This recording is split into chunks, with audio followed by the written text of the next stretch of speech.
तो आज कहानी एक ऐसी देवी की जो स्वयं महाशिव को खा गई और नाम है उनका धूमावती। इनकी साधना विवाहित स्त्रियों को बिल्कुल भी मना है, विवाहित पुरुषों को भी नहीं करनी चाहिए इनकी साधना जब तक कि बहुत कोई खास कामना ना हो, और अगर करें भी तो घर में कतई भी ना करें, निर्जन स्थान पर अपने घर बच्चों और पत्नी से जो है दूर रह करके ही करें। और विचित्र कथा है और माता का विचित्र रूप भी है। तो पहले बात कर लेते हैं इनके रूप की। तो 10 महाविद्या में से देवी धूमावती जो है वो एक बूढ़ी विधवा स्त्री के रूप में है और बिना घोड़े के रथ पे विराजती हैं, जिसके ऊपर जो है कौवे की बनी हुई पताका लगी हुई है। जो उनका झंडा है वो कौवे का बना हुआ लगा हुआ है। शरीर का जो इनका रंग है वो धुएं की तरीके से है। धूम का मतलब है धुआं, स्मोक। तो इन्हें जो ऑफरिंग्स हैं वो भी जो है धुएं के बगैर जो है कुछ नहीं चढ़ सकता। अब इनकी साधना का जो तांत्रोक्त तरीका है वो भी मैं इसमें जो है बताऊंगी, और देवी धूमावती की उत्पत्ति कैसे हुई वो भी बताऊंगी। लेकिन आज के टाइम में और आने वाले समय में बहुत ज़्यादा रिलेवेंट होने वाली हैं ये देवी। कैसे मैं बताती हूँ। आजकल के प्रैक्टिकल टाइम में साधना वही है जो लोगों के जीवन को आसान बनाए, संपन्न बनाए, उनका भला करे।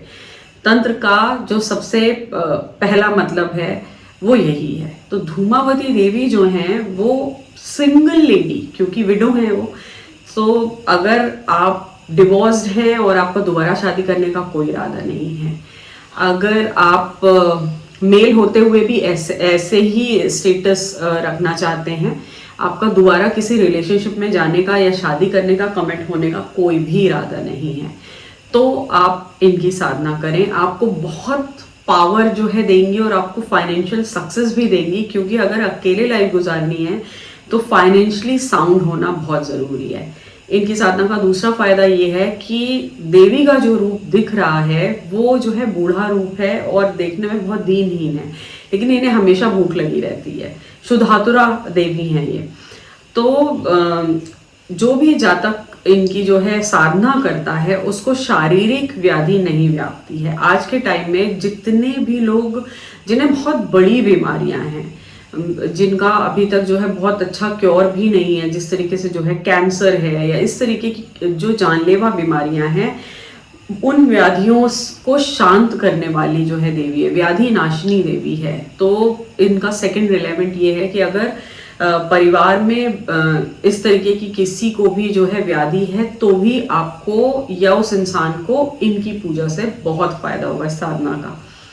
तीसरा रिलेवेंस इनका ये है कि जो दरिद्रता है ये उसकी बड़ी बहन है। अलक्ष्मी जिसको बोलते हैं, ज्येष्ठा लक्ष्मी जिसको जो है बोलते हैं, उनकी भी ये बड़ी बहन है। तो शत्रु के लिए इनका एक बड़ा विचित्र रूप है। केवल शत्रु का नाम लिख करके ये साधना करने से और सिर्फ ऐसी कल्पना करने से ही माता से जो है बोलने से कि आप फला फला के घर में जा करके विराज जाइए। इनके हाथ में एक खाली सूप है, मैं फोटोग्राफ यहाँ पर लगा रही हूँ, मंत्र की भी और माता की भी। तो इनके हाथ में खाली सूप है, और सूप किस लिए काम में लिया जाता है? न्यूट्रिएंट रिच जो ग्रेन्स होते हैं उससे हस्क को अलग करने में पुराने टाइम में इस काम में जो है सूप को लिया जाता था। तो यही जो है माता का रूप है। तो शत्रु के घर में जाके आप विराजित हो जाइए ताकि वहां पे जो है खाने की भी जो है कमी हो जाए। और इसके साथ जो है बहुत सारे तांत्रिक इनकी पूजा करते हैं शत्रु नाश के लिए। तो उनकी पूरी फैमिलीज को जो है बहुत पीड़ा इस तरीके से होती है। इसी वजह से बोला है कि गृहस्थ इनकी पूजा ना करें और कभी भी देवी से अपने घर में जो है टिकने के लिए प्रार्थना नहीं करनी चाहिए। और ये स्वभाव से भी चंचला है, क्योंकि धूमावती इनका नाम है। स्मोक कभी एक जगह नहीं ठहरता, वो हमेशा जो है उड़ता चलता रहता है। तो जिस तरीके से स्मोक उड़ता है वही गति इन देवी की भी है, और जल्दी प्रसन्न होने वाली देवी है ये। अच्छा, एक चीज मैं और बताऊं कि आने वाले टाइम में और बहुत ज्यादा रिलेवेंस इस वजह से भी होने वाला है क्योंकि स्त्री सशक्तिकरण, वुमेन एम्पावरमेंट को ट्रूली रिप्रेजेंट करती हैं। 10 महाविद्या में सिर्फ यही अकेली एक ऐसी देवी है जिनका कोई भैरव नहीं है। इनका कोई भैरव नहीं है और ये अकेली ही 10 महाविद्या में जो है इनकी एज की वजह से एक तरीके से बोल लीजिए कि 10 महाविद्याओं में 4 फादर्स का जो महत्व होता है वो ही जो है माता धूमावती का है। तो जो भी सिंगल लेडीज हैं, अगर उन्हें डर लगता है किसी भी फॉर्म में, फाइनेंशियल डर है उन्हें फिजिकल मोलेस्टेशंस के डर हैं, उन्हें अब्यूजिव रिलेशनशिप के जो है डर हैं, तो इस देवी की जो साधना है वो उनके लिए बहुत ही रिलेवेंट है, बहुत फलदायी साधना है, क्योंकि ये करियर में सफलता, आर्थिक संकटों से सुरक्षा और आपका ये जो अकेलेपन का जो स्पिरिट है ना, उसको बहुत ज्यादा पोषित करने वाली देवी हैं। तो ये इनका जो है रिलेवेंस है। तो देवी धूमावती का जन्म कैसे हुआ? तो भगवान महादेव जो हैं उन्हें निर्जन जगह एकदम बहुत पसंद है, जहाँ कोई आ ही ना सके, बहुत कठिनाई हो, वो उन्हें बड़ी पसंद है। तो ऐसी एक जगह पर एक बार वो माता पार्वती को घुमाने के लिए ले गए और वहाँ जा कर के वो हो गए ध्यानमग्न और माता पार्वती को भूख लगने लगी। तो उन्होंने बीच बीच में कहना शुरू करा कि भोलेनाथ मुझे जो है भूख लग रही है, मेरी भूख का इंतजाम कीजिए। 2-3 बार कहने के बाद महादेव ने उनसे बोला कि अभी सब्र करो, अभी कुछ इंतजाम नहीं हो सकता है। इस पे देवी को गुस्सा आ गया और वो विकराल मुखी काली बन गई और उन्होंने महादेव को ही निगल लिया। उन्हें इतनी तेज जो है भूख लगी। अब उन्होंने निगल तो लिया, लेकिन शिव जी के शरीर के ताप को सहन करना आसान बात नहीं है और रेडिएशन की वजह से, क्योंकि वो समुद्र मंथन का जो हलाहल है उसकी वजह से उनको पूरे शरीर में पीड़ा होने लगी, जलन होने लगी। उनके शरीर का जो वर्ण था वो धीरे धीरे जो है काला पड़ने लगा, नीले रंग का धुएं की तरीके से जो है पड़ने लग गया और वो जल्दी से जो है एज करने लगी, बुढ़ापा सा जो है उनको आने लगा। तो इतना सब कुछ इतने कम समय में हो गया। महादेव को निगलने के बाद उन्होंने जो है दुखी होकर के महादेव को वापस उगल दिया। तो जब महादेव बाहर आए तो उन्होंने क्रोध में उनको श्राप दिया कि इस रूप में, क्योंकि तुमने अपने पति को जो है खा लिया है, तो तुम विधवा के रूप में ही जो है पूजी जाओगी और ये जो तुम्हारे शरीर का रंग है इसकी वजह से धुएं की तरीके से रंग है, तो नाम तुम्हारा धूमावती होगा। और इसी वजह से तंत्र की इस देवी को कई सारे वरदान तंत्र के प्रणेता से जो है प्राप्त हुए, महाशिव से उन्हें ये सारे वरदान प्राप्त हुए जो साधकों को भी जो है मिलते हैं। और ज्योतिष में भी इसका बड़ा सिग्निफिकेंस है। अगर आपका केतु ग्रह खराब है या आप ज्येष्ठा नक्षत्र के हैं, आपका जीवन वैसे भी जो है संतप्त रहता है।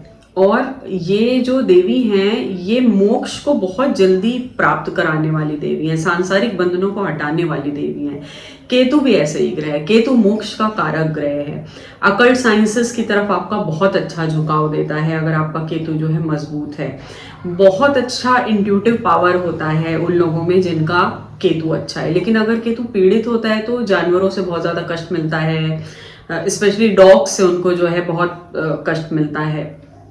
और कहीं से भी जो है जानवर उन्हें आकर के मार देते हैं या काट लेते हैं। इस तरीके की घटना केतु पीड़ित व्यक्तियों के साथ बहुत होती है। आसानी से प्रेत बाधा हो जाती है उन्हें अधिकतर नाइटमेयर्स बहुत खतरनाक वाले आते हैं। और जो केतु है वो धड़ है, मतलब हेडलेस है। वो राहु और केतु में से केतु जो है धड़ है, हेडलेस है। तो धुएं की तरीके से एकदम सब कुछ अस्पष्ट सा रहता है। वो लोग जो कि बहुत जल्दी अपना करियर में किसी चीज़ पे इनडिसाइसिव रहते हैं, डिसाइड नहीं कर पा रहे हैं, केतु खराब है। तो ऐसी सारी स्थितियों में भी इस देवी की जो उपासना है वो बहुत जल्दी फलदायी होती है। और अल्टीमेटली जितने भी तांत्रिक हैं वो मोक्ष की आसान प्राप्ति के लिए माता धूमावती का आश्रय लेते हैं। तो आपका शनि बहुत मजबूत हो जाता है इनकी साधना के साथ, आपको केतु का कोई कष्ट नहीं होता है और धीरे धीरे धीरे जो है आपका जो मार्ग है वो मोक्ष की तरफ जो है प्रशस्त हो जाता है। क्योंकि ये वर्ल्डली प्लेजर से बिल्कुल हटी हुई देवी है। इनका वर्ल्डली प्लेजर में कोई इंटरेस्ट नहीं है। रूखे बाल हैं, आप देखिए पिक में भी आप जो है देख पा रहे होंगे कि कोई भी आभूषण इनके तन पर नहीं है। यहाँ तक कि इनके भैरव भी जो है इनकी सुरक्षा के लिए इनके साथ नहीं है। तो एकदम फ्री स्पिरिटेड देवी हैं और अकेले चलने वाली देवी हैं, मोक्ष की कारक देवी हैं। और कई सारे और आसान सिद्धि हो जाने वाली देवी हैं। इस वजह से बहुत सारे साधक इनकी सिद्धि करते हैं। तो ये तो हुई बात माता धूमावती के आविर्भाव की। अब थोड़ी सी बात इनकी तांत्रिक साधना की कर लेते हैं। स्क्रीन पर माता धूमावती का जो मंत्र है वो मैं दे रही हूँ, और माता धूमावती का जो यंत्र है वो भी मैं दे रही हूँ। शनिवार के दिन इनकी उपासना होनी है, और माता धूमावती जयंती से अगर आप करें तो बहुत अच्छा है। बाकी जो गुप्त नवरात्र चल रहे हैं इसमें भी जो है बहुत अच्छा है। तो धूमावती जयंती इस साल 14 जून को है। 2024 में 14 जून को धूमावती जयंती पड़ने वाली है। तो उस दिन से आप जो है साधना को शुरू कर सकते हैं। 11 दिन की तांत्रिक साधना है।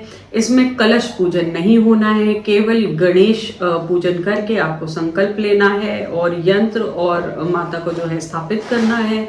उसके बाद जो है यथाशक्ति कम से कम जो है 11 माला का जो है डेली का इसका जो है मंत्र जाप है। इसमें हवन जो है हो सके सफ़ेद आसन की आपको जो है ज़रूरत पड़नी है, और सब कुछ इसमें जो है वाइट ही रहना है। आपको भी वाइट कपड़े पहनने हैं। माता धूमावती को भी जो आप जो है वस्त्र नैवेद्य अर्पण करें वो खीर हो, इस तरीके की जो है सफ़ेद चीज़ें होनी चाहिए। माता को सफ़ेद पुष्प बहुत प्रिय हैं, तो अगर आँख के फूल आपको मिल जाएं तो बहुत अच्छा है, वरना कोई भी चमेली और इस तरीके के आप जो है सफ़ेद रंग के फूलों से जो है हवन करें, आपको बहुत शीघ्र जो है माँ की सिद्धि होगी। कोई भी आभूषण या श्रृंगार का सामान माता को अर्पित नहीं करना है। लाल रंग के कपड़े या वस्त्र या कुछ भी सामग्री भी आपको जो है नैवेद्य में भूल करके भी नहीं चढ़ानी है। अब एक बहुत इंपॉर्टेंट बात ये कि तांत्रिक साधना में आपको नहाने के बाद अपने शरीर को पोंछना नहीं है। जब आप साधना के लिए आएंगे तो वो जो गीले वस्त्र हैं आप उसी में बैठेंगे और उसी में मंत्र जाप करेंगे। आपका आसन भी गीला होगा, आपके कपड़े भी गीले होंगे, और माता की जो सिद्धि है वो घर में नहीं हो सकती है किसी भी प्रकार से। इसके लिए आपको मध्य रात्रि 10 बजे के बाद का जो समय है वो उपयुक्त है, और शमशान में या निर्जन जगह पर। वैसे शमशान भूमि माता धूमावती की साधना के लिए सबसे प्रशस्त कही गई है, क्योंकि आसान सिद्धि हो जाती है, क्योंकि वर्ल्डली प्लेजर से बहुत दूर रहने वाली जो है देवी हैं, और साधक को भी इनके मार्ग पे चलने के लिए ऐसा ही करना पड़ता है। अब इन मंत्रों के साथ मैं कुछ और उपाय जो है आपको बता रही हूँ। राई और नमक से, जो नमक राई और नमक से अगर जो है आप माता धूमावती के इस मंत्र के साथ जो है होम करेंगे, दशांश हवन करेंगे आप, तो बड़े से बड़े शत्रु का भी जो है नाश हो जाता है। नीम की पत्तियों से हवन करने पर दरिद्रता जो है भाग जाती है। माता लक्ष्मी के कुछ इनके माता अलक्ष्मी धूमावती कही जाती है, लेकिन इनके कुछ लक्ष्मीदायी मंत्र भी हैं। उनमें माता लक्ष्मी का ह्रीं का उच्चारण जो है जुड़ा हुआ होता है, उसके भी मैं जो है अलग से शॉर्ट्स जो है बनाऊंगी। तो ये वीडियो था माता धूमावती के बारे में। अगर आपके कोई स्पेशल क्वेश्चंस हो तो मुझे बताइएगा, क्योंकि मैंने इसमें भी बहुत गहन तांत्रिक विधि नहीं दी है। आम लोग इसको फॉलो कर सकें, इससे लाभ पा सकें, इस वजह से ऐसा दिया है। आप जल्दी से मिलेंगे फिर से किसी और वीडियो में। तब तक के लिए नमस्कार।